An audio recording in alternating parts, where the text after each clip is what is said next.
Hello everyone. So I'm here to put forward an episode Dhurandhars of mid caps.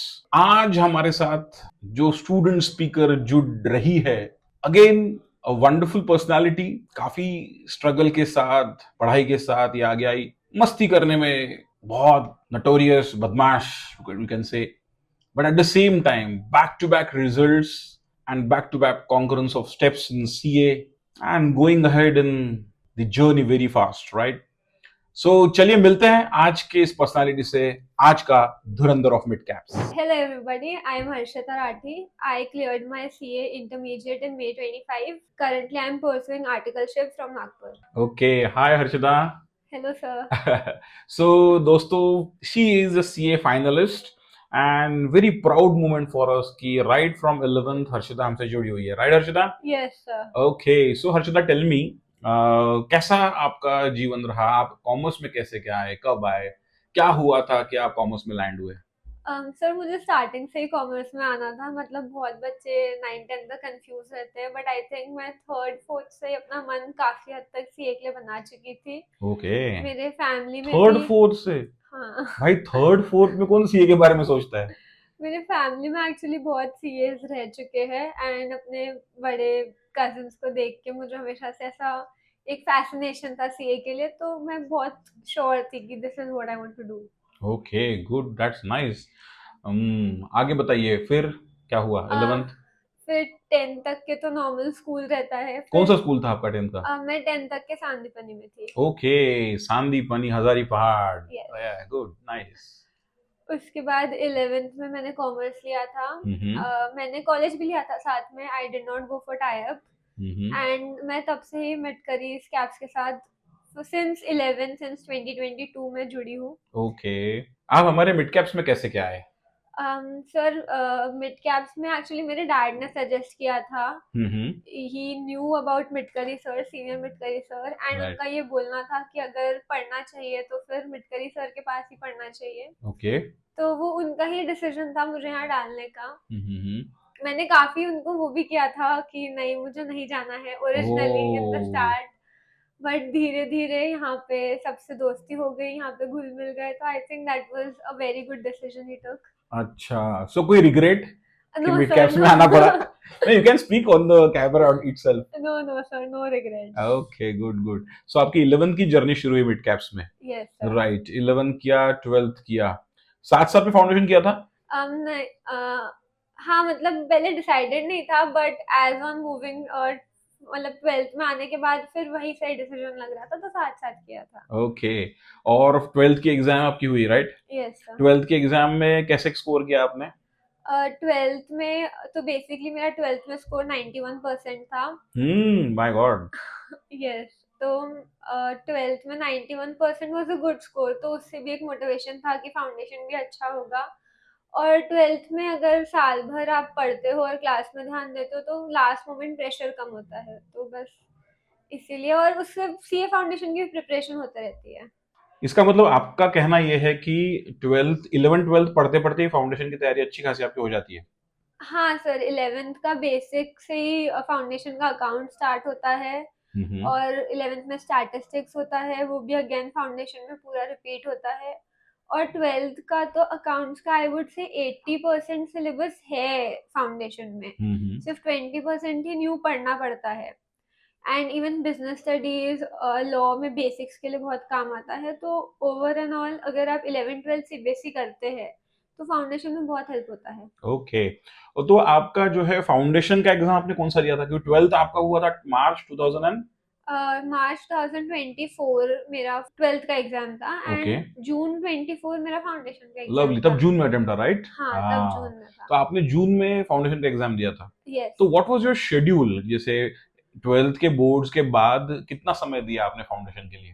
12th हमारा last exam 12th का था 27 मार्च and 1 अप्रैल से वापस foundation के classes join कर लिए थे, जो भी रिवीजन बैचेस चल रही थी. तो 1 अप्रैल टू आई थिंक मई मिड तक के टेस्ट सीरीज दी और सब रिवीजन किया. उसके बाद सेल्फ स्टडी की थी. जून में एग्जाम्स थे तो. एंड बस test series are the key I think over there, क्योंकि बाकी तो बहुत रिपीटेशन था सिलेबस में. और सेल्फ स्टडी में भी एटलीस्ट आई वुड से 6-7 आवर्स तो पढ़ना ही चाहिए, more the better. And law ऐसा सब्जेक्ट था जो मैंने पर्सनली रोज, मतलब वो अप्रैल टू जून के पीरियड में रोज 2 घंटा लॉ तो पढ़ा ही है, नथिंग एल्स। लिखा नहीं लॉ, सिर्फ पढ़ा? नहीं, लिखा भी था लॉ। क्योंकि लॉ ऐसा सब्जेक्ट है बच्चों को बहुत हेवी लगता है, बहुत भारी पड़ता है वो, जिसके हाँ, परसेंटेज भी काफी कम रहते हैं। तो आपका क्या राय है लॉ के बारे में और कैसे पढ़ना चाहिए? लॉ में सबसे मेजर तो है कि जो कॉन्सेप्ट लिखा है बुक में, ऐसा सबको लगता है कि लॉ रट्टा मारने से भी तुम लर्न कर सकते हो, बट अपेरेंटली वैसा नहीं है। लॉ सबसे पहले तो आप कॉन्सेप्ट समझ लेते हो तो अपने आप ही केस स्टडी में क्या सेक्शन लग रहा है वो आइडेंटिफाई करना इजी हो जाता है। एंड उसके बाद वो सेक्शन वैसा का वैसा लिखते भी आना चाहिए। सिर्फ आइडेंटिफाई करके तो तुम सामने वाले को नहीं समझा पाओगे ना कि हमें आता है। तो उसकी राइटिंग प्रैक्टिस बहुत नेसेसरी है। एंड पर्सनली वृंदा मैम ने बहुत हेल्प की थी इस चीज़ में, क्योंकि वो हमसे क्लास में 2 नोटबुक्स बनवाती थी, एक सेक्शंस के लिए और एक क्वेश्चन आंसर्स के लिए।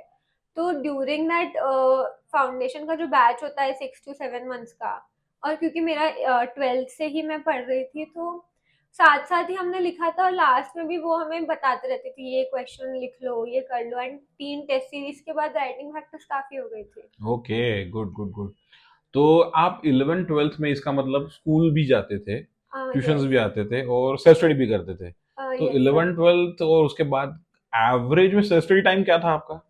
एक एवरेज में 7-8 आवर्स तो आता ही है। बाप रे, आर यू श्योर? हाँ, मतलब वो ऐसा लगता है कि शेड्यूल के साथ नहीं होता है, बट अगर आप होमवर्क और वो सब कर लेते हो, even homework is also self study only, right. तो वो सब इंक्लूड करके हो जाता है उतना। पर आपने होमवर्क किया था? होमवर्क किया था? शर्म, आपको तो पता ही है। हाँ हाँ, दर्शकों को भी बताओ इन्हें तो। किया था सर किया था वो। 11th में? 11th में नहीं किया था, बट आई थिंक अगर किया होता तो भी बहुत बेनिफिशियल होता, वो बाद में समझ में आया। वाह, थैंक्स गॉड, ये रियलाइजेशन हो गया किसी को तो भी। Nice nice. एंड 12th में? 12th में भी स्टार्टिंग स्टार्टिंग में तो नहीं किया था, फिर जब से डांट पड़नी शुरू हुई उसके बाद से करना शुरू कर दिया था। Can you repeat the statement? Okay, right right. फिर अच्छा, मुझे यहाँ पे ये पूछना है कि क्या 11 ट्वेल्थ का आपको जो पढ़ाई था वो फाउंडेशन में आपको हेल्प किया क्या? हाँ सर, बहुत हेल्प किया, क्योंकि फाउंडेशन का बेसिक जो क्रक्स है वो 11th-12th में ही मिलता है। वो बेसिक आता है, तुम आगे का अच्छे से ग्रास्प करते हो। एंड मेजर पोर्शन जैसे मैथ्स 11th-12th का पूरा मैथ्स फाउंडेशन में है, स्टैट्स 100% है। 11th 12th का अकाउंट्स भी देखोगे तो सिर्फ आई थिंक 15% है जो नहीं आता है स्ट्रेट, बट बाकी तो ऑलमोस्ट पूरा सिलेबस ही सेम है। Correct correct. Which was your favorite subject in 11th and 12th? 11th and 12th दोनों में आई वुड से accounts was my favourite subject, Who was the क्योंकि teacher? Good question sir. हाँ? दर्शन sir? Good अच्छा, question. I heard Darshan sir. Okay, right right. तो ये foundation में accounts में फिर आपको उसका हेल्प हुआ, ऐसा आपको कहना है, और बाकी हाँ, सब्जेक्ट में भी? बाकी सब्जेक्ट्स में अच्छा, भी। मैथ्स था आपका 11 12 के साथ? हाँ, 11th-12th के साथ मैथ्स था। Did it play any role in your foundation? हाँ, फाउंडेशन में 40 मार्क्स का जो मैथ्स आता है वो हम पूरा 11th-12th में पढ़ चुके थे। सिर्फ हमने थ्योरी पैटर्न में पढ़ा था, उसको एमसीक्यू पैटर्न में पढ़ना, मतलब प्रैक्टिस करना था बस। कॉन्सेप्ट्स तो मैथ्स के सेम ही थे। तो वो भी बहुत हेल्पफुल रहता है, क्योंकि जो चीज़ें फाउंडेशन में बच्चे फॉर द फर्स्ट टाइम पढ़ रहे थे वो मैं ऑलरेडी एक बार पढ़ चुकी थी, तो उसको वहां से फिर पिक करना बहुत इजी हो जाता है। Wow, great. पर 11 12 का मैथ्स सब्जेक्टिव होगा और फाउंडेशन का हाँ, ऑब्जेक्टिव था, तो right. Was that any hurdle? थोड़ा बहुत, क्योंकि जब आप सब्जेक्टिव लिखते हो तो आपको एक एक स्टेप करने की आदत है, उसके वजह से पेपर में टाइम लॉस होता है, क्योंकि हर स्टेप नेसेसरी नहीं है, तुम्हें एमसीक्यू से आंसर निकालना है। तो प्रैक्टिस करते वक्त इट इज़ वेरी बेनिफिशियल अगर आप एक पेन और पेपर लेके बैठे बस, और वो एक सिंगल पेज में आप कोशिश करें कि आप 40 मार्क्स का मैथ्स का पोर्शन होता है वो सॉल्व कर पाए, एंड मेजर कैलकुलेशंस कैलकुलेटर पे करें, तो हो जाता है। थ्योरी का ऑब्जेक्टिव में करना हार्ड नहीं है, बस कॉन्सेप्ट्स क्लियर होने चाहिए। Wow, good. सो 12th का रिजल्ट कब आया फिर आपका? मई में? हाँ, मई में। यस। 12th के रिजल्ट के वक्त क्या फीलिंग थी? 12th टेंशन था? टेंशन, एक्चुअली सीबीएसई की एक बात अच्छी है, वो रिजल्ट अनाउंस नहीं करते कि कब आने वाला है। हम्म। तुम सुबह उठते हो और फोन पे हर जगह रिजल्ट ही रिजल्ट दिखता है। तो ऐसा ही सिमिलर कुछ था, सुबह सुबह ही रिजल्ट आया था। I was actually getting ready to go to the library कि आज लाइब्रेरी जाके पढ़ेंगे, एंड उतने में ही बस एकदम से 6-7 कॉल्स बजने शुरू हुए, तो समझ गया था कि रिजल्ट आ गया है, तो सबका वही है, क्या आया क्या आया। तो हाँ, रिजल्ट चेक किया, थोड़ा सा डिसअपॉइंटिंग था बट ठीक है, ना गुड। ना, दैट्स ओके, रिजल्ट रिजल्ट होता है, right. And then you went for your June exam for foundation, right? Yes. तो जून एग्जाम बहुत हेक्टिक लगी, मतलब after result and still you are preparing, no time for celebration of 12th, something, what was that feeling? ठीक है, 12th का result तो बहुत minute है, वो तो कितने लोगों का आ रहा है, और 12th में ऐसे ही पास हो जाते हैं। The main goal was foundation only at that time. तो रिजल्ट आया, हुआ 2 घंटे तो उसमें वैसे ही गए, उसके बाद आके पढ़ाई की, और जून में जब उसका रिजल्ट आया तो वो ज्यादा खुशी की बात थी, वो ज्यादा हैपनिंग था नहीं, वो। अपन उसके थोड़ा पहले चलते, रिजल्ट जिस दिन आने वाला था अनाउंस हो गया होगा, हाँ तो तब कैसा लग रहा, जिस दिन रिजल्ट है उस दिन पहले या उसके एक दिन पहले, क्या फीलिंग थी, कैसा लग रहा था? अरे बाप रे, टेंशन था कि क्या होने वाला है?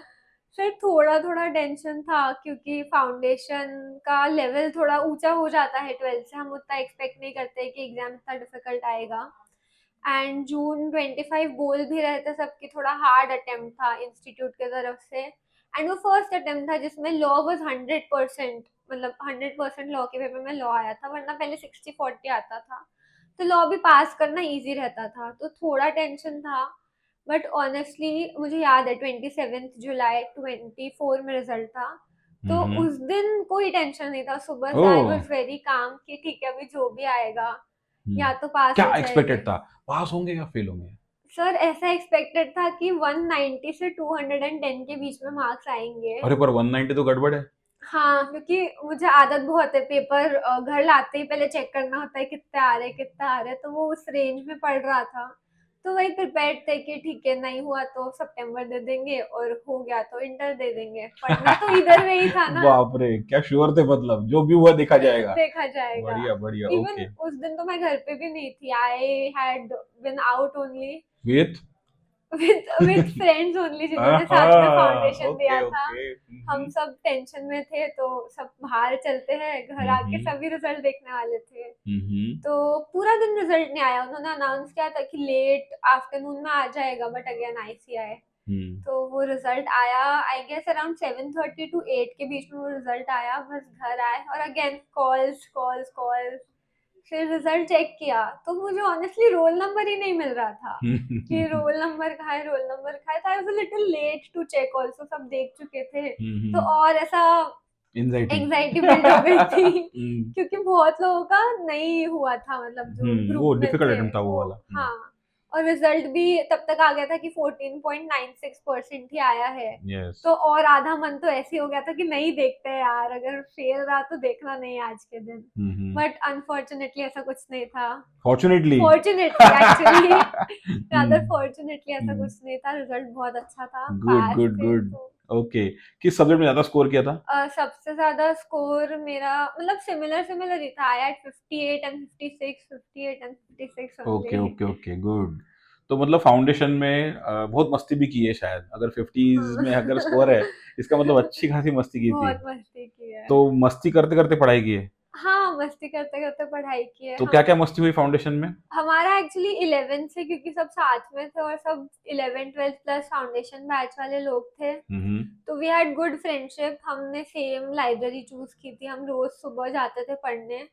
तो उससे दो चीज रहती थी, एक तो ऐसा आलस नहीं आता था लाइब्रेरी जाने का, क्योंकि पता है सब मिलेंगे, सब साथ में पढ़ेंगे, और डाउट सॉल्विंग बहुत अच्छी होती थी। मैं कोई सब्जेक्ट में अच्छी हूँ, मेरे फ्रेंड्स कोई और में है, तो we used to help each other out. Okay.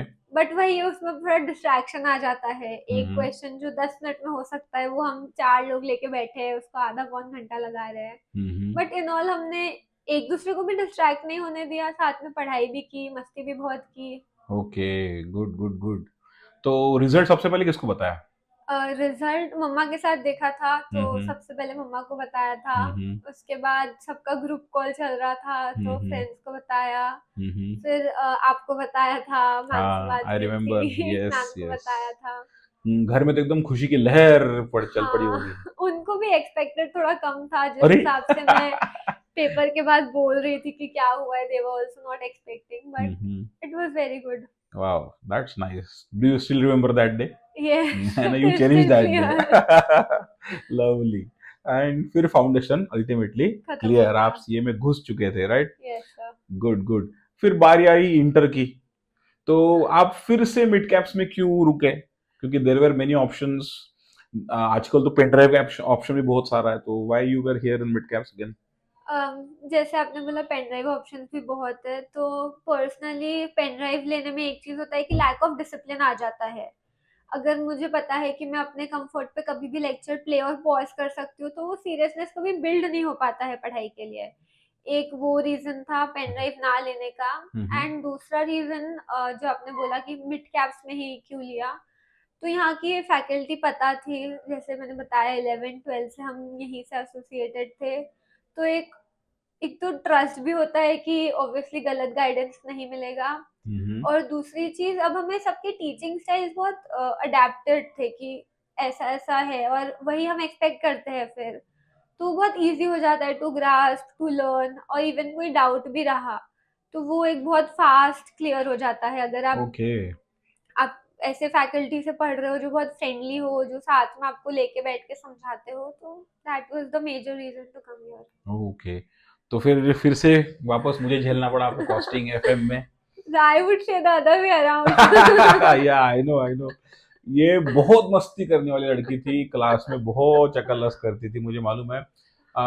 But यहाँ पे मुझे एक चीज पूछना है आपको कि क्या आपने कॉस्टिंग और एफएम का फाइनली होमवर्क किया था? हाँ सर, पक्का? मिड सेशन के बाद श्योर? तो किया था. फिर से मिड सेशन, ए भगवान. Okay. But Harshit, I would rather ask you, क्योंकि ये हमारे स्टूडेंट्स के लिए बहुत इंपॉर्टेंट है, कि क्या होमवर्क करना जरूरी, मतलब मैंने देना चाहिए क्या? हाँ कुछ सर. कुछ लोग बोलते हैं ना कि यार विराग बहुत ही होमवर्क देता है, तो क्या मैंने होमवर्क देना चाहिए? राइट, अकाउंट्स की बात कर रहा हूँ, कॉस्टिंग की बात कर रहा हूँ, एफएम की बात कर रहा हूँ, और उसका क्या बेनिफिट होता है आपको? सर आई फील होमवर्क देना भी चाहिए और स्टूडेंट्स ने करना भी चाहिए, क्योंकि जो जो कॉन्सेप्ट में मैंने होमवर्क किया था पर्सनली, सुन रहे हो विनोद, सुन रहे हो?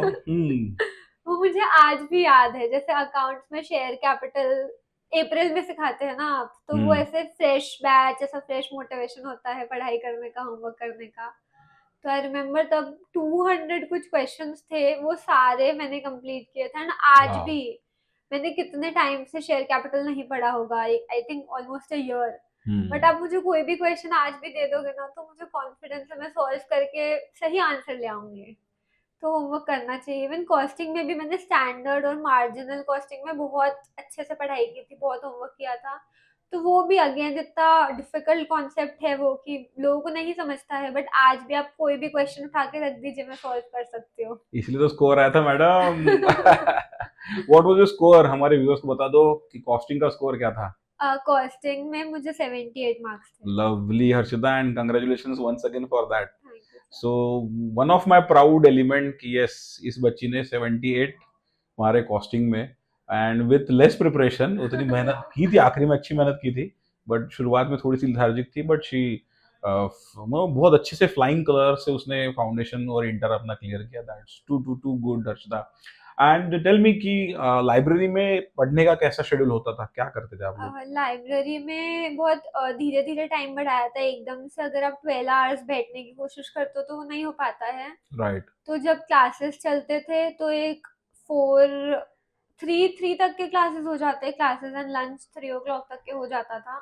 फिर आई यूज टू एम की 3:30 to 8:30 5 आवर्स तो भी बैठना चाहिए. Perfect. And that 5 hours is not for homework, क्योंकि होमवर्क एक ऑब्लिगेशन होता है, वो हम at the end of the day कर ही लेते हैं. बरोबर है. बट वो 5 hours I use to make sure कि I am studying by my self. Library में एक बहुत अच्छा एटमॉस्फेयर होता है. जब आपके साथ और 30 बच्चे पढ़ रहे हैं तो उनको देख के ही आप ऑटोमेटिकली पढ़ लेते हो, यार यहाँ कौन फोन चलाएगा, इतने लोग देख रहे हैं, क्या सोचेंगे. विद ऑल दैट एंड घर जाके I use to try my best कि मैं होमवर्क करके ही नेक्स्ट डे क्लास में जाऊँ. राइट. बहुत बार ऐसा भी हुआ है कि हम रिसेस में सब खाना खा रहे हैं, हम बैठ के होमवर्क कर रहे हैं कि नहीं यार कर लेते हैं. करेक्ट करेक्ट, नहीं जरूरी है. और बहुत सारे टाइमर्स भी आप कुछ यूज करते थे, ऐसा मैंने सुना है आपके बारे में. जब रिसर्च किया तो मुझे बहुत कुछ पता चला. तो कुछ टाइमर्स की क्या कहानी हुई, सुननी है हमें. सर वो एक मेरा पर्सनल प्रॉब्लम ही है कि मुझे प्रोक्रास्टिनेट करने की बहुत आदत है. अगर मैं बैठी हूँ तो I can study for 8 hours straight, but मैं उठ गई तो मैं वापस कब बैठूंगी वो बहुत अनसर्टन है इवन मेरे लिए। तो I use to do one thing कि अगर मेरे को 10 मिनट्स का ब्रेक लेना है which was usually a walk, मतलब I use to avoid touching phone, क्योंकि गुड। एक बार तुमने खोल लिया तो वो बंद करना अगेन वेरी डिफिकल्ट। तो मैं बस फोन में अगर 10 मिनट्स का वॉक है तो 10 मिनट्स का टाइमर लगाती थी, एंड ऊपर से नीचे घूम लिए, कुछ लेके आ गए, कर लिए। एंड जैसे ही वो टाइमर बजा, even if I am not near my desk, मेरा फर्स्ट प्रायोरिटी होता था कि एवरीथिंग असाइड मैं पहले वहाँ टेबल पे आऊँ, सेट कर लूँ मुझे क्या पढ़ना है, and then I use to start studying. And I use to do this for everything. Lunch भी करने बैठे हैं तो 20 मिनट में खाना हो जाता है, 20 मिनट का टाइमर लगा के बैठे हैं। आपका खाना 20 मिनट में हो जाता है? पहले नहीं होता था क्लासेस में, अच्छा। बट पढ़ाई की बात आई तो करना ही पड़ता है, वाह यू हैव लवली। टू तो चेंज आप खाना भी समथिंग। टाइमर लगे खाते थे? हाँ, ओह, मतलब last 4 months I can not remember कि मैंने बिना वो टाइमर के बंद किया होगा क्या टिफिन। बात है। That's interesting. और ये भी मैंने देखा है कहीं और सुना भी है कि आपका डेस्क बड़ा सुंदर रहता था। हाँ। तो what was that and why you did that? मतलब उसमें समय गया होगा काफी सारा, वो सब बनाने समय। में, डेकोरेट करने में, और कितनी सारी चीजें थी। मतलब मैं आपको फोटो दिखाऊंगा दोस्तों कि ये कैसा डेस्क इसने बनाया था और कैसे ये पढ़ती थी। तो what was the logic behind that, Harshita? Sir desk में टाइम तो नहीं गया था, क्योंकि जो नोट्स होते हैं बस ब्लू ब्लैक पेन के बजाय मैंने पर्पल पिंक ऐसे पेन से लिखा था, हम्म और वही अच्छे तरीके से लिख के चिपका दिया था कि इवन जब मैं नहीं पढ़ रही हूँ और मैं बस बैठी हूँ स्टेयरिंग एट द वॉल, जो बोलते हैं ना कि हमने किताब खोली तो थी but we were blankly staring at the wall, तो मेरी वॉल पे ही जब नोट्स लिखे हैं तो वो बहुत ओ जाहिर सी बात है कि मैं कुछ तो बस गेन ही कर रही हूँ। Lovely. And FM, costing and tax, तीन चीजें बहुत प्रैक्टिकल सब्जेक्ट्स है, उसमें लर्निंग भी बहुत है, मतलब प्रैक्टिकल है बट फॉर्मूलाज बहुत है, टर्म्स बहुत है। तो मैंने वो लिख के चिपका दिए थे, तो ऐसा कितने बार होता था मैं आके बैठी हूँ, इवन मेरा बैग मेरे शोल्डर पे है और वो 30 मिनट्स आगे मैंने सिर्फ पढ़ा है कि मेरे बोर्ड पे क्या लिखा है, वाह, और वो इतना सुंदर होता था तो मन भी होता था कि हाँ बार पढ़ने बार का। पढ़ना चाहिए। Wow that's great. तो इस पूरे जर्नी में क्या हाइलाइटेड पॉइंट था? कैसे मस्ती करते थे हम लोग, और क्या बोलना चाहोगे आपकी, मतलब क्या करना है फाइनली हमने? सर एक चीज, हम क्लास में बहुत मस्ती करते थे क्योंकि सब पुराने फ्रेंड्स थे। वो तो हमें अच्छे से पता है। तो हम 5 लोग बैठते थे, रादर 4 लोगों की जगह पे हम 5 लोग बैठ जाते थे, हमारी बुक्स भी नहीं आती थी वो टेबल पे, पर हम साथ में बैठने के लिए बहुत ऐसा मोटिवेटेड रहते थे कि रोज आएंगे साथ में बैठते थे और मोटिवेटेड या बदमाशी थी पूरी? गप्पे मारते थे अच्छे से? बैठते थे, हंसते थे। हम्म। आई बेट ऐसा हुआ ही नहीं है हाफ सेशन के बाद कि कोई भी क्वेश्चन किसी ने क्लास में बिना हंसे पढ़ा होगा। हम इतनी मस्ती करते थे, बट वो एक फिर उधर से एक डर भी रहता था कि अगर क्लास में इतनी मस्ती कर रहे हैं तो फेल हो जाएगा तो वो याद नहीं आएगा, फिर उसको रिजेंटमेंट बिल्ड हो जाएगा कि मस्ती नहीं करनी चाहिए थी। Good. But on the other hand अभी पास हो गए हैं तो इतना खुल के बताते हैं कि हम तो इतनी मस्ती करते थे, हम तो पढ़ते ही नहीं थे। मतलब it is not like that, of course पढ़ते तो थे, बट अब हाईलाइट बस उतना पार्ट होता है ना कि मस्ती करते मस्ती करते करते पास थे। हो गए। तो वो भी एक होता है, और अगर क्लास में बैठ के आप सिर्फ पढ़ रहे हो तो मन नहीं होता है अगले दिन क्लास आने का। बरोबर। आपके फ्रेंड्स हो, आप एक लिमिट में जब तक मस्ती कर रहे हो, जब तक आपको सामने जो पढ़ा रहे हैं वो ना चिल्लाए, हाँ, तब तक तो पढ़ने का मजा भी नहीं आता है डांट चिल्लाने खाए के बाद, बिना। चिल्लाने के बाद भी हम मस्ती कैसे करते थे, लिखते कैसे थे, है ना? सारी बातें तो लिख लिख के करते थे फिर। पूरा एक डेस्क हमारा बस पेंसिल से भरा हुआ है, हम लिख लिख के एक हम्म, दूसरे को बताते थे कि ऐसा है वैसा आपको क्या है। लगता, हमको पता नहीं रहता? हमको भी सब पता रहता बराबर। सर आपके साथ भी हमने मस्ती की हाँ, है। Obviously I remember. Most memorable batch, और कितने धूम करते थे तुम लोग, बाप रे, पूरे कैप्स में, पूरा कैप सर पे उठा के चलते थे। That's nice, that's nice.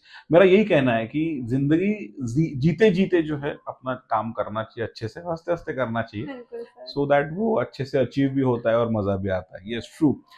Coming back to your inter again, then when was your exam? तो मेरा फाउंडेशन का रिजल्ट जुलाई में आया था, जुलाई एंड में, एंड इंटर का एग्जाम जो था वो बाय डिफॉल्ट 8 मंथ्स का उसमें गैप आता ही है, राइट, तो वो मई 25 वाला अटेम्प्ट था। करेक्ट।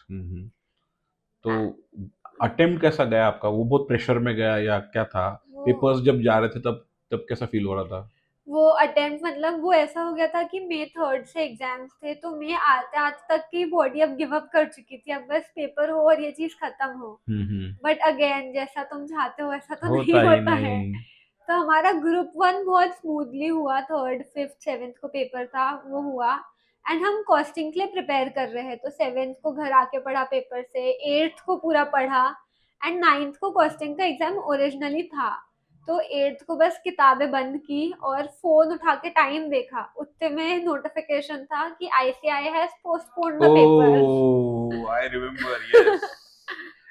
एंड पोस्टपोन तो किया, बट उसमें डेट नहीं डाली कि कब डाल ही नहीं तक सकते थे जल्दी। पोस्टपोन है। हाँ, वो वॉर का टाइम था तब, इंडिया Yes. पाकिस्तान वॉर का चल रहा था, तो it was very unsafe they thought to conduct papers. Correct.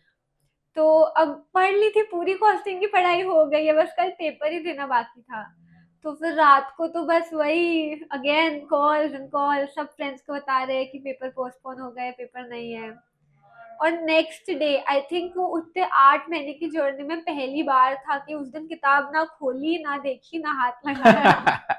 बहुत बर्नआउट हो गया था तब तक के, तो Actually. एक वैसा सा ब्रेक हो गया था वो। Right. आपने दोनों ग्रुप साथ में दिए थे इसका हाँ, मतलब? दोनों ग्रुप साथ में दिए थे। ओके, देना एडवाइजेबल है दोनों ग्रुप साथ में? हाँ, बहुत एडवाइजेबल है। आपको किसने एडवाइस दिया था? मुझे अगेन राग सर आपने ही मुझे एडवाइस दिया था, राइट दोनों राइट। ग्रुप देने सो चाहिए। सही देता हूँ एडवाइस, मैं गलत देता हूँ? बिल्कुल। Good good, thank you for attesting that, you know. And फिर एग्जाम कंप्लीट हुई। हाँ, एग्जाम कंप्लीट होते बराबर क्या किया? एग्जाम कंप्लीट होते बराबर पेपर, वो एक ही एग्जाम का पेपर होगा वो 6 में से, जो मैंने नहीं चेक किया घर जाके, ओके। क्योंकि वो पेपर एक तो थोड़ा खराब भी गया था, एंड वो पेपर फिर रख दिया बैग में। उसके बाद उस दिन मतलब मॉर्निंग 4 o'clock से I had woken up to study to give exams.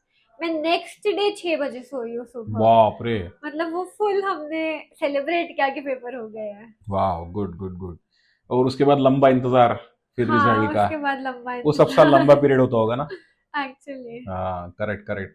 तो मीनवाइल उस समय क्या क्या मस्ती किए फिर? उस टाइम 2 वीक्स तो फुल एंजॉय किया, किताब क्या होती है पता ही नहीं था, सिर्फ घूमे मस्ती किए। एंड फिर ITOC के कोर्सेज होते हैं, ओरिएंटेशन करना ही कोर्स पड़ता एंड है, करेक्ट। इंफॉर्मेशन टेक्नोलॉजी, हम्म। तो वो ज्वाइन कर लिया था ओके, एग्जाम के बाद ही? एग्जाम के रिजल्ट बाद के ही। पहले ही? हाँ, रिजल्ट के लवली, पहले। That's correct decision. उससे थोड़ा टाइम सेव हो जाता है, क्योंकि 1.5 महीना ट्रू जेन्युइनली कुछ नहीं होता है करने के लिए, तो ट्रू। वो 40 डेज लगता है उसको कंप्लीट करने के लिए, वो टाइम फिर उसमें अक्यूमुलेट होके मतलब वो इजीली सेट ऑफ हो गया। Perfect perfect, good. और घूमना फिरना चल ही रहा होगा साथ हाँ, साथ में? घूमना फिरना तो अच्छा, मेरे रिसर्च में एक और बात सामने आई है कि you are a very foodie person, yes, a है ना? लॉट। एक और हमने इंटरव्यू किया, उसमें हमको समझ में आया कि बहुत फूडी फूडी तुम दोनों भी हो करके। तो ये क्या राज है, क्या बात है फूडी? और क्या क्या किया, मतलब तो कितने जगह आपने ट्राई किया है? बेसिकली जो दूसरे इंसान की आप बात कर रहे हो, हम्म हम दोनों साथ ही बैठते थे इंटर में, एक ही हम्म बेंच पे, हम ही एक दूसरे को हंसाते रहते थे। हम्म। एंड पूरे इंटर में सब्जेक्ट्स चेंज हुए, टीचर्स चेंज हुई, हमारा पढ़ने का तरीका चेंज हुआ, बस एक चीज कांस्टेंट थी about me and that person, हम क्लास होते ही डोसा खाने जाते थे। क्लास हो गया, क्लास के बाजू में ही बहुत अच्छा डोसा मिलता था, क्लास हुआ डोसा खाने जाएंगे, क्लास कैंसिल हो गया, हम वहीं पे बैठे हैं कुछ ना कुछ खा रहे हैं। गुड, बट क्लास हुआ डोसा खाने का, ये तो भी डाइजेस्ट होता है यार। पेपर हुआ और खाने पे नहीं जा पेपर रहे, ये क्या वो तो तरीका है? मैंडेटरी रहता था। इवन इंटर का इतना स्ट्रेस होता है लोगों को, इंटर के एग्जाम्स इतना सीरियसली लेते हैं, हम 3 घंटा लिखते थे और 1 घंटा हमारा फिक्स होता था कि कुछ ना कुछ तो खाने जाएंगे। बाप रे। इवन सही है। अभी बीकॉम तो हम सीरियसली नहीं लेते, तो हम 2 घंटा लिख लेते हैं पेपर, सिर्फ 3 घंटे का। सीए वाले बच्चे लिख सकते हैं। गुड। और 2 घंटे में जो 1 घंटा होता है, जो हम नहीं लिख रहे होते हैं पेपर, वो हम कुछ खा रहे होते वाह, हैं। क्या बात है। गुड, दैट्स नाइस, मतलब बहुत ही प्यार है खाना खाने से। अच्छी बात है। और लाइफ में कुछ और भी चालू है? हाँ, article. What are your hobbies basically? Hobbies, मुझे ओरिजिनली मतलब 10th तक के ड्राइंग पेंटिंग का बहुत शौक था, जो फाउंडेशन इंटर में छूट गया था, और अभी आर्टिकलशिप के बाद क्योंकि टाइम मिलता है, तो I have started that again, Oh, कुछ is it? बनाना, कुछ ड्रॉ करना। क्या बात है, किसके लिए बनाते, ड्रॉ करते? अपने लिए सर, अपनी हॉबी के लिए। अच्छा, फिर ठीक है, अच्छी बात है। अच्छा, और? और मुझे सिंगिंग का मतलब मुझे ओरिजिनली भी सिंगिंग का बहुत शौक था, अच्छा, बट गाते हो मैंने क्या? नहीं अरे सीख रहे हैं। अच्छा, सीख रहे हैं। Yes, wow. बचपन से तो कभी कोशिश नहीं की, बट एक चीज I really thank caps for this and you and Ashish sir for that, कि हमने बहुत आप लोगों को गाते हुए देखा है, तो उससे मुझे एक इंस्पिरेशन था कि यार ये इस एज में भी इतना एक्टिवली फॉलो करते हैं। इस तो एज मतलब कहना क्या है आपका? Number one. मतलब नंबर सेकंड, नहीं नहीं, मैं थोड़ा रोकना चाहूंगा, नहीं नहीं, इसके पीछे एक ही है इंसान, उसको क्रेडिट देना चाहिए अपन ने, that is Ashish sir. And हमारे कुछ कुछ स्टूडेंट्स जो बहुत कलाकार है, रादर मैं ही उनके वजह से जो है थोड़ा बहुत तला प कर लेता हूँ, but basically he is the key person in that. मुझे गाना नहीं आता और मैं बहुत बेसुरा गाता हूँ। वो तो +1 आशीष सर, संभालता +1 है। True true. तो गाना कहाँ सीख रहे हैं आप? गाना भी बस आपके ही एक पुराने स्टूडेंट है, वही सिखा रहे हैं हाँ, मुझे। कौन? अ, आनंद सर करके अरे है। आनंद, आनंद भाई अपना। अरे यस वाह वाह, सर। क्या बात है, उसको हम प्यार से पंडित जी कहते थे उसी जमाने में। अच्छा। Yes, good good. तो आनंद के पास जा रहे हो आप पढ़ने के हाँ लिए? जी सर। अरे सही है, ये तो मतलब क्या बात है यार, इतनी खुशी हुई मुझे कि मेरे स्टूडेंट के पास ही आप गाना सीखने भी जा रहे हो। Yes oh sir, lovely, how is Anand? He is lovely. That's good, that's good, that's good. तो फिलहाल गाना सीखना शुरू है आपका? सीखना शुरू है वाह कि वाह वाह वाह। Okay, any other activities, are still going sports और समथिंग लाइक दैट? स्पोर्ट्स तो कभी शौक नहीं था ऐसे बहुत स्पोर्ट्स का। हम्म बाकी I try to volunteer at places की, हम्म क्योंकि टाइम है तो वी डू दैट। हम्म। तो जेसीआई करके भी एक ऑर्गेनाइजेशन है, एंड करेक्ट। अगेन वो भी मैंने यही क्लासेस भी एक फ्रेंड से सुना था, यस तो यस। वो ज्वाइन किया है। तो उसमें again we are learning a lot of things, how to speak, how to talk, और उसमें अलग अलग स्किल सीखने मिलती है, तो वो एक चल रहा गुड, है I similar attest thing. That. JCI again wonderful organisation, मैं भी उसमें था, आपको पता ही है ये। और बढ़िया 5 एरियाज में ओवरऑल डेवलपमेंट होता है, उसमें से 2 एरियाज बहुत इंपॉर्टेंट है, one is individual opportunities and another is management yes opportunities. Sir. Just take those opportunities and wonderfully you can conquer that, you can understand that, that's a good thing. तो आपका GCs का career भी चालू है? JCS भी चालू ओह है। Lovely. So finally फिर सीए इंटर का रिजल्ट कब आया? सीए इंटर का रिजल्ट मुझे बहुत प्रिसाइजली याद है, अच्छा। 6 जुलाई को आया था, 6 जुलाई 2025। हम्म। तो उस दिन पहले से प्री अनाउंस था, वो 3rd या 4th को हमें पता था कि 6th को रिजल्ट आने वाला है। हम्म एंड आईसीआई ने टाइम मेंशन किया था 2 PM, हम्म और 6th को संडे था। तो 5th को नाइट को I had slept at hmm 10 o'clock। I slept कि अब मुझे सोचना ही नहीं है रिजल्ट के बारे में। हम्म। एंड नेक्स्ट डे मैं डायरेक्ट 12-1 बजे ही उठूंगी, उठते बराबर सिर्फ रिजल्ट देखूंगी कि क्या आया है, वो सही है। एंग्जाइटी चाहिए ही नहीं बिफोर रिजल्ट। पर रिजल्ट तो 2 बजे आने वाला था, आप 2 बजे उठने वाले थे? हाँ सर, मैंने प्लान किया था मैं साढ़े 2 बारह के बजे पहले उठेंगे? नहीं, 12:30 अच्छा। के पहले नहीं उठूंगी। अरे बाप बस रे। उठेंगे, रेडी होंगे और सिर्फ रिजल्ट देखेंगे। राइट। बट अगेन जैसा प्लान किया था वैसा रिजल्ट नहीं आया। हम्म। सुबह 7:30 को रिजल्ट आ गया था and I was oh, sleeping. 2 बजे का दोपहर का रिजल्ट सुबह 7:30 बजे आ गया था? हाँ, सुबह 7:30 बजे आ गया था। लवली, शौक था फिर वो तो। बहुत बड़ा शौक था, but I was sleeping and मेरा फ्रेंड जो था, डोसे वाला फ्रेंड, हम्म उसका मुझे कॉल आया सुबह, बोलता है कि रिजल्ट आ गया, तूने देखा क्या? और हम्म मैं लिटरली अगेन मैं रोल नंबर ढूंढ रही हूँ, क्योंकि मैं सोई थी एंड मुझे पता ही नहीं था रिजल्ट आ गया। हम्म। एंड मैंने उसको पूछा तो उसने बोला कि मैं तो पास हो गया। अरे लवली। एंड 2-3 और फ्रेंड्स का ही उस बीच में कॉल हुआ एंड सब पास हो गए थे। तो मुझे थोड़ा था कि ठीक है, सब पास हो रहे हैं तो पास ही हो जाएंगे। हम्म। तो मैंने रोल नंबर डाला एंड मैं रिजल्ट ऊपर से कभी नहीं देखती हूँ, आई स्टार्ट विद सक्सेसफुल है तो फिर पास देखते हैं। तो मैंने अच्छा। नीचे से देखना शुरू किया, तो बोथ ग्रुप्स का अलग अलग सक्सेसफुल लिखा रहता है, तो वो तो हम्म। पास था। वाह। एंड उसके बाद ही बहुत शांति थी मन को कि ठीक है, बाकी तो फिर 40 पे भी पास हुए तो पास तो पास है। नहीं नहीं, Indeed you had a good score. Yes. सबसे पहले रिजल्ट किसको बताया इंटर का?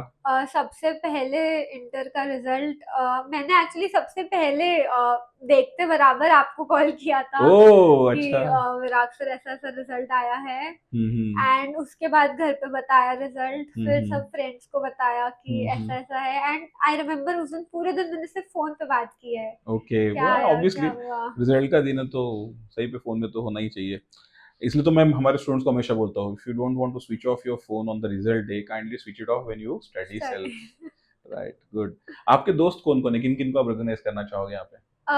एक फर्स्ट एंड फॉरमोस्ट जिनको मैं जेन्युइनली रिकॉग्नाइज करना चाहूंगी, दैट इज सार्थक सिंह जी। हम्म तो एक छोटी सी स्टोरी है, जब मैं इंटर पढ़ रही थी तब उन्होंने नया नया कैप्स में ज्वाइन किया था। हम्म एंड मैं उनको 11 से जानती थी, हम साथ में बहुत हमने टीचर्स डे बहुत बार ऑर्गेनाइज किया है, तो I had good friendship with him.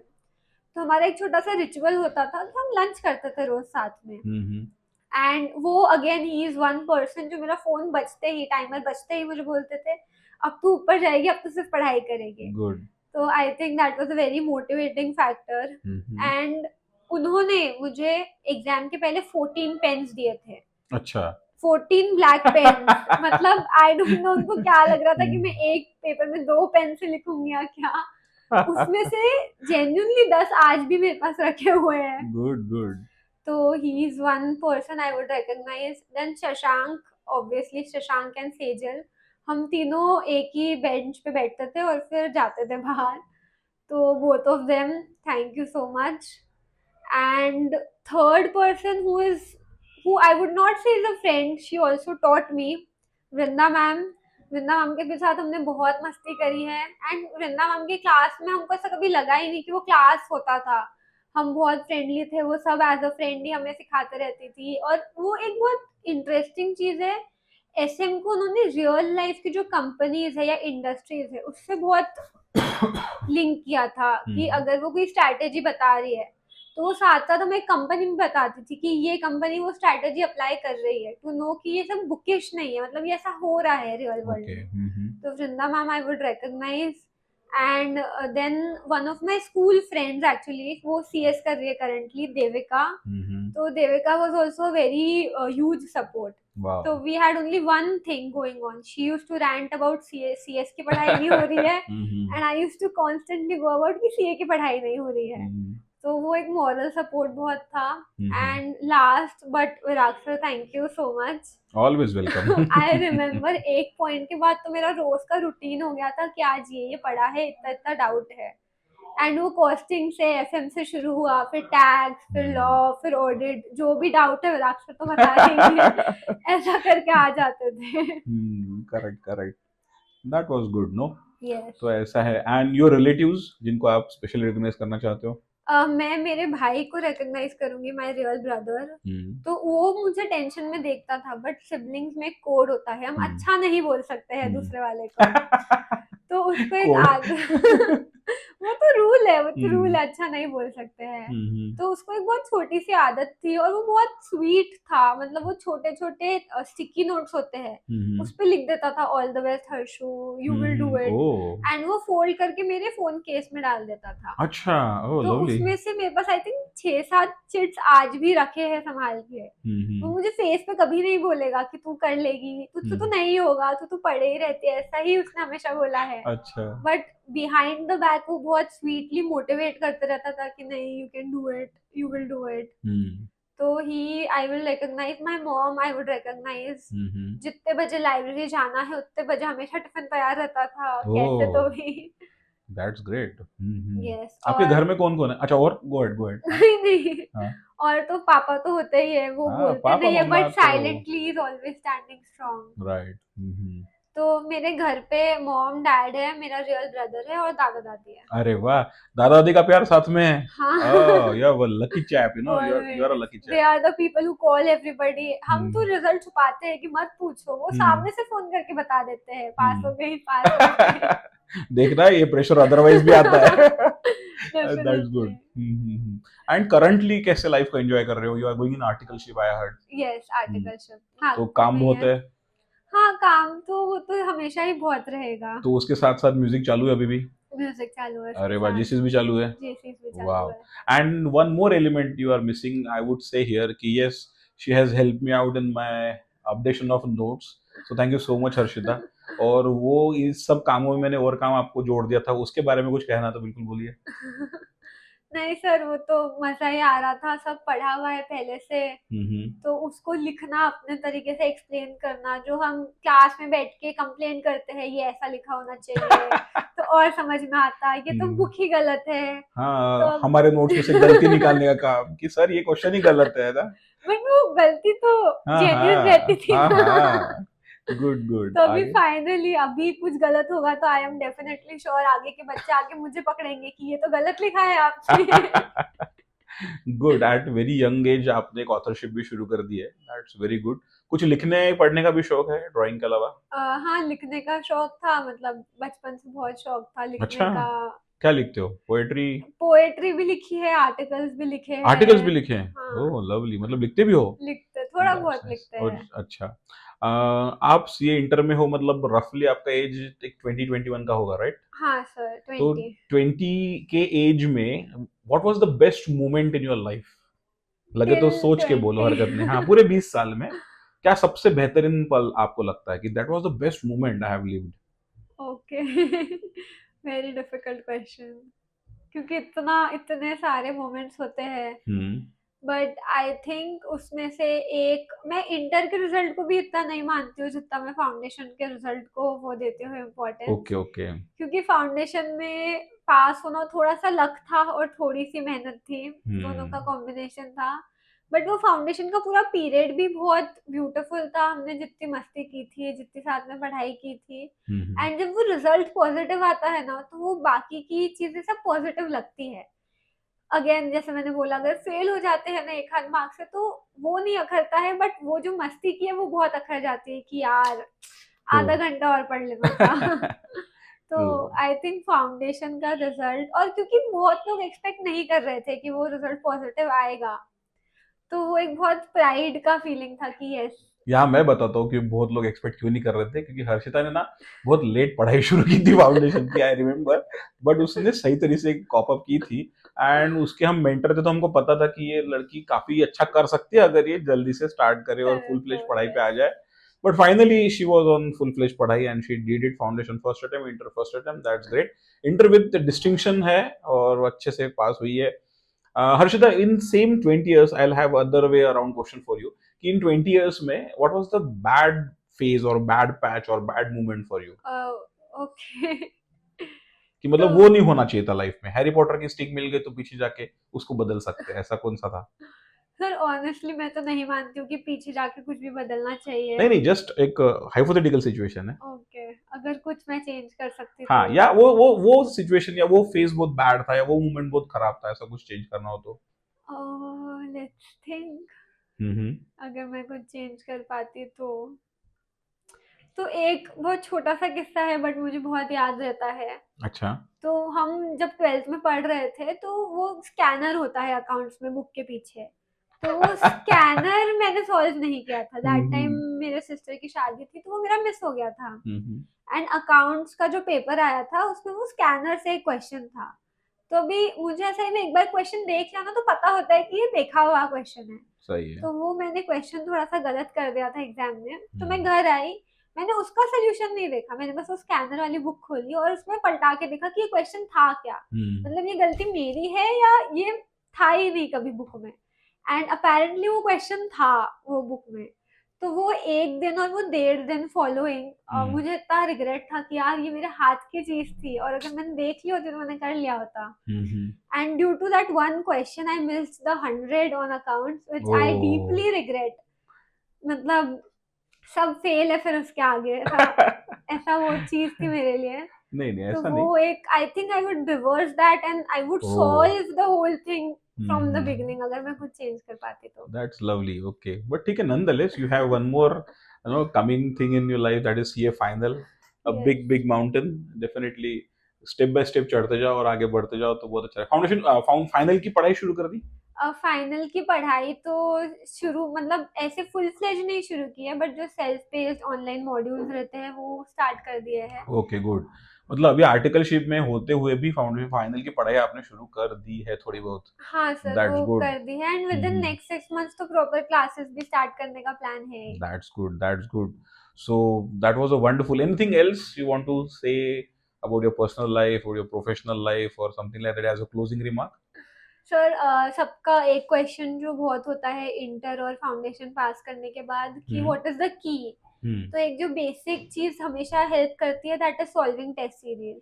Right. मतलब मैंने कॉस्ट अकाउंटिंग में देखा जाए तो 8 टेस्ट सीरीज सॉल्व की थी, और खुद बढ़िया। से टाइमर 3 घंटे का लगा दो और आप सॉल्व करो। हम्म। पहले 2-3 पेपर में समझता ही नहीं, क्योंकि तुम अटकते बहुत हो कहाँ से क्या सॉल्व करना है। हम्म। तो वहीं पे गिव अप करने का मन होता है कि 1.5 घंटे में बंद कर देते हैं, पढ़ लेंगे तो शायद फायदा हो जाएगा। सही है। But I think it is very important to sit those initial 3 hours, hmm. क्योंकि फिर फोर्थ पेपर से अपना पता होता है कि क्या लिखना है। एक वो चीज बहुत हेल्प करती है. I did this 8 test papers मैंने 2 सब्जेक्ट के लिए सॉल्व किए थे, टैक्स एंड कॉस्ट, क्योंकि बहुत लेंथी पेपर होता है तो राइटिंग प्रैक्टिस चाहिए थी.